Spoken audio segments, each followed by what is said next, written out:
Os filósofos são as pessoas que amam a sabedoria. Eles investigam os princípios ou fundamentos da realidade, seja ela por perspectiva ou explicações metafísicas. Muitos mudaram o mundo por explicações sobre as emoções humanas ou sobre o seu modo de agir. Mas afinal, você sabe quais são os maiores filósofos do mundo? Aqueles que deram uma nova visão de moralidade e de opinião? Então fique até o final e já deixa seu gostei. Bora lá!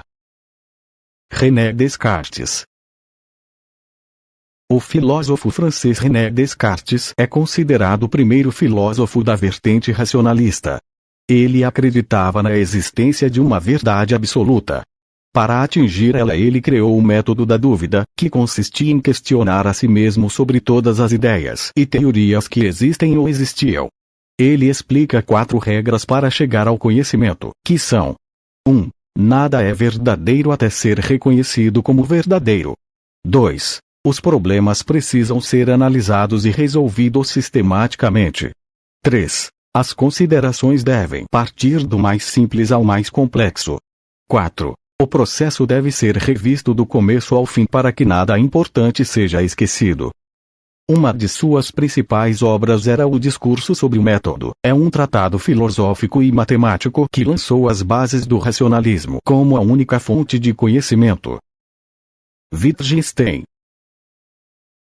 O austríaco Wittgenstein foi o principal responsável pela chamada virada linguística da filosofia, movimento que colocou a linguagem no centro da reflexão filosófica, deixando de figurar apenas como um meio para nomear as coisas ou transmitir pensamentos.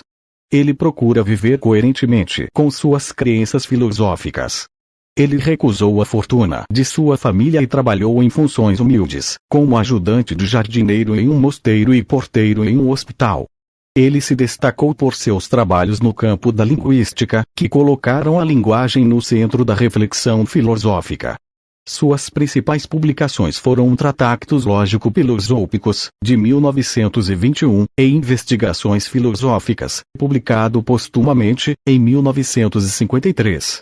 O filósofo dizia que o papel da filosofia é dissolver confusões conceituais e desatar nós do entendimento na emaranhada teia da linguagem. Demoliu séculos de reflexão sobre a natureza do interno e a experiência do subjetivo. Friedrich Nietzsche. O alemão Friedrich Nietzsche foi filólogo, poeta e filósofo alemão contemporâneo. Suas obras deixaram os primeiros indícios de surgimento de que seria a filosofia contemporânea.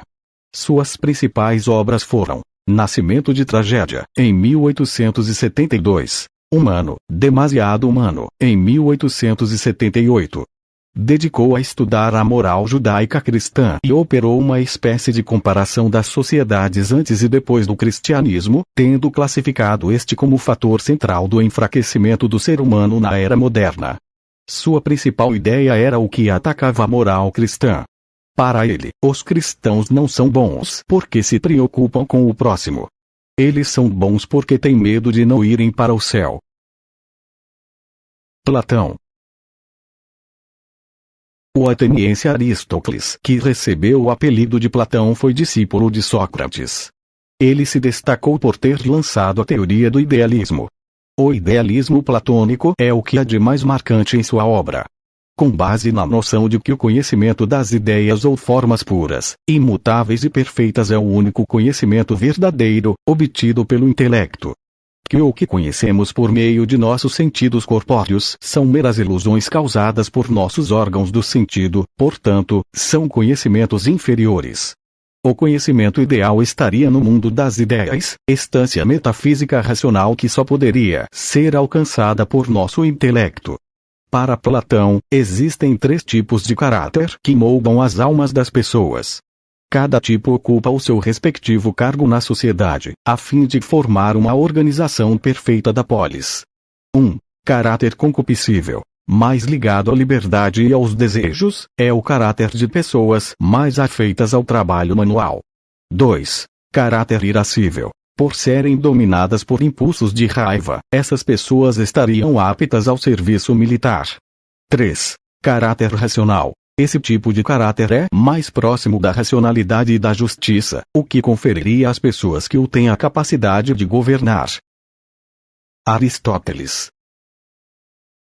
Aristóteles nasceu em Estagira, na Macedônia. Ele foi o principal representante da terceira fase da história da filosofia grega chamada de a fase sistemática. Sua principal ideia era a metafísica aristotélica. Para Aristóteles, Deus não é o criador, mas o motor do universo. Deus não pode ser resultado de alguma ação, não pode ser escravo de amo algum. Ele é a fonte de toda a ação, o amo de todos os amos, o instigador de todo pensamento, primeiro e último motor do mundo. Ele trata dos seguintes princípios. Identidade, uma proposição é sempre ela mesma. Não contradição, uma proposição somente pode ser falsa ou verdadeira e não ambas. Terceiro excluído, não existe terceira hipótese para uma proposição, apenas falsa e verdadeira. Além disso, sugere as 4 causas para a existência das coisas. Causa material, indica do que é feita a coisa. Causa formal, indica qual a forma da coisa. Causa eficiente, indica o que dá origem à coisa. Causa final, indica qual a função da coisa. E pessoal, se curtiu fica ligado, que estarei postando um vídeo novo no canal, e essa vai ser importante você assistir. Então se inscreva no canal e ativa o sininho para não perder e ficar informado e me dá aquela força.